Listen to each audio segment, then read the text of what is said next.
Hello everyone, welcome. I wanted to make a short audio today about shock. I want to begin talking about shock, and this little audio will be the beginning of it. I want you to understand that at the very beginning of the human race, when Adam ate the forbidden food, it was a shock to his system. It was a shock to do something forbidden and to be separated from the will of God and the life that he had known before. Many people, probably most, maybe all people, have had an experience where afterwards they felt different. It could have been taking a drug. Some friends of yours said, hey, let's go take these pills. And then it was very shocking. And what happened was that the emotions, the experience itself, impinged upon your soul. Let's put it that way. It was so overwhelming, that experience, that it impinged upon your soul. And it left something behind, an imprint. And the day after, you were there. Maybe you were a teenager, and you were at home, and your mom was there and everything. And it felt there was a certain comfort in being back to reality again, back to the old stuff. But something had changed. The life that you knew before, the life of innocent pursuits and freedom and happiness and innocence, a simple life. It was now in the past, and now there was a new life, a life of forbidden experience, a life of shock, a life of excitement, a life of trauma, a life of it feels like adventure. But it's also a lower life. It's more animal because, you see, we were made to have understanding with us at all times. Always understanding accompanies everything you do, everything you hear, everything you say. Understanding is there, and it mitigates, and it withholds, and it softens, and it prevents shock. It prevents trauma. It prevents bad things. And it gives understanding. And it's supposed to be with us always. It's from God. It's the inner light from God. But when something tempts you to experience a shocking event, then that event, not only does it touch the soul and imprint, it imprints something on the soul that was never there before. It imprints something, a whole different way of existing upon the soul. And along with it comes emotions, animal emotions, feelings. And these also overwhelm the soul.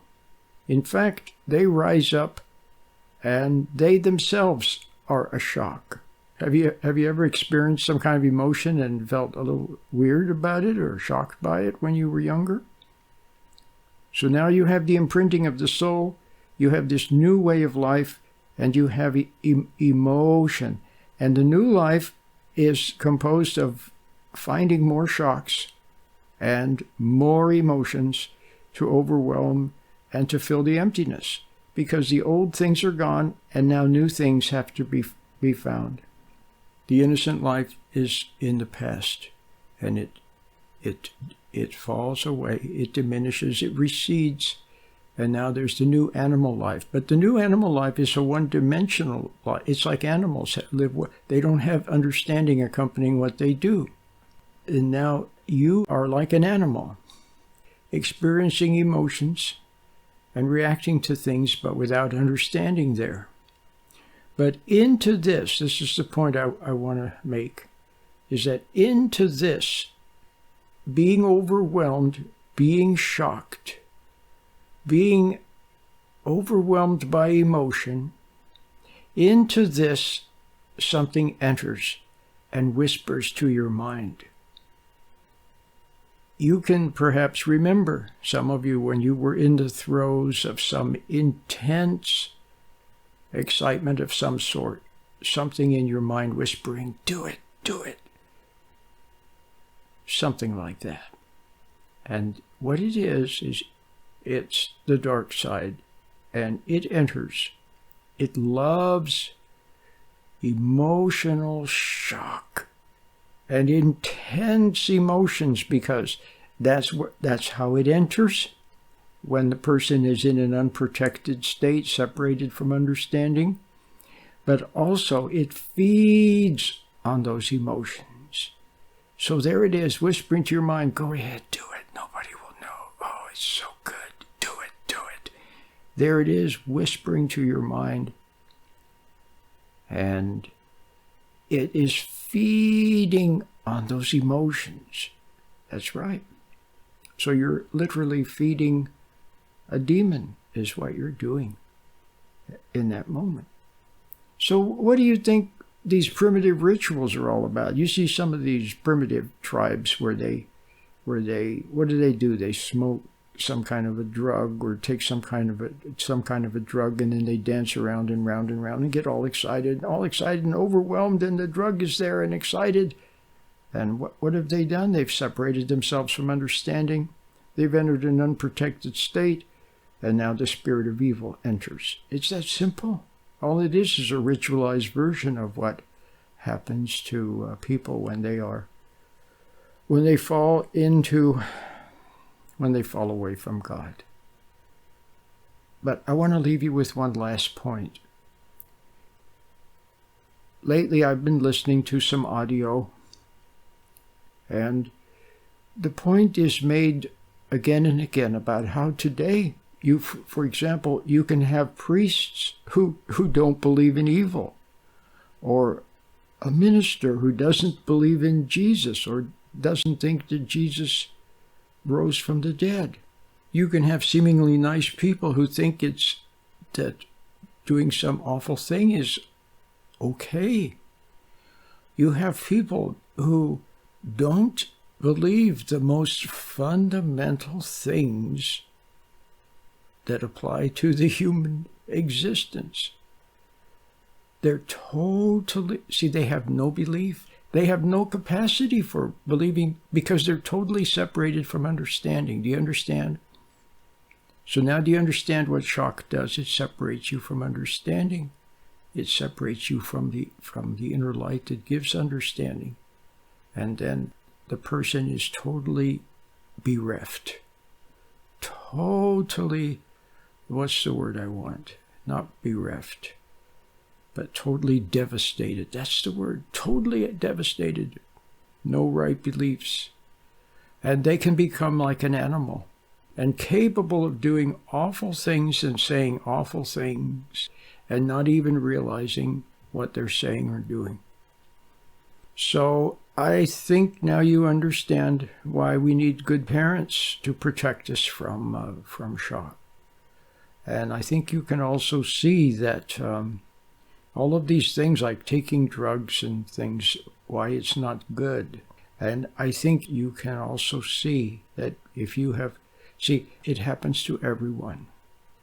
And it's not always it's usually not just, although often nowadays there is a taking drugs and that sort of thing, or illicit sex, or who knows what.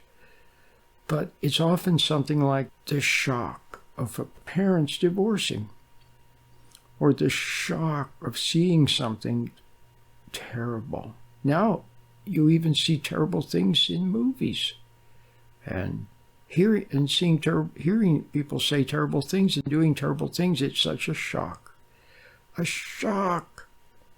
And it reaches to impinge upon the soul. And then there's hate. Hate can become such a hate such a huge hate that it touches the soul. And when it does, that is where you have what is really a bad form of shock. You know, it's one thing to have someone throw a bucket of ice water on you. Okay, that's a shock. It's another thing to, fall down and bump your head on the wall, and then you feel goofy for a while. Those are shocks. But it's another thing to have something that impinges on the soul, and it takes away, or it can temporarily dull you to understanding, dull you to a proper belief, dull you to knowing what's really important in life, dull you to morality. And in that dulled state, almost like an animal, that's when temptation, either in your mind or friends who act as tempters, who then suggest things, and you have no ability to resist what they say because of the separation from understanding. You see? So, we're not dealing with just flesh and blood now. We're talking about a spiritual dimension. And you can see that anything that impinges upon the soul, you can go to a movie. You could be a teenager enjoying a happy life of, hobbies and innocent books and innocent things. And then you go to a movie. Maybe your parents are busy and everybody's kids are busy. They say, okay, go to this movie. So you end up going to some movie that you shouldn't really go to. And you see something so shocking. But it implants an idea in your mind. And into that shock comes some kind of a little suggestion like, hey, life could be exciting if you, started to do such and such. You see what I mean? So it can be very, very, very, very subtle. That's why here at Shedding Shackles, we encourage people to come back to understanding with the help of the little meditation. And we also encourage people to scan their mind, to be able to stand back objectively and to watch your thoughts so that you don't fall into them. And so that with understanding, you can see the thoughts that are intrusive and not good and just dismiss them. Understanding it leavens the whole loaf. Understanding imparts a beautiful dimension to life. Understanding is what you need, and it is to be cultivated and cherished. When you have understanding, you're rehumanized. You're rehumanized. And so watch for those little moments where there you have understanding. You're with your child and you're about ready to give your child a hard time for not doing her homework, and all of a sudden you see that she's not feeling well, or something happened at school. And all of a sudden understanding enters, and warmth and love enter, and you don't give your child a hard time for not doing her homework because of understanding. You need understanding. Your kids need understanding. Your partner needs understanding. Everybody needs understanding, and it comes from God. It comes from the inner light, and you have to refine it. We've all lost it to some extent. We've been shocked. We've been traumatized, and when in this unprotected state, things came upon us and influenced us and whispered to our mind, and our friends whispered, and we saw things on television and heard things, and we had no resistance to them, so we went along with them. And now you see what happened. You were misled. They took advantage of your vulnerability. They took advantage of your emotions. How many times have people taken advantage of your emotional state? See? So now you understand why you need to get the little meditation, begin to practice it, and also endeavor to have understanding back in your life again.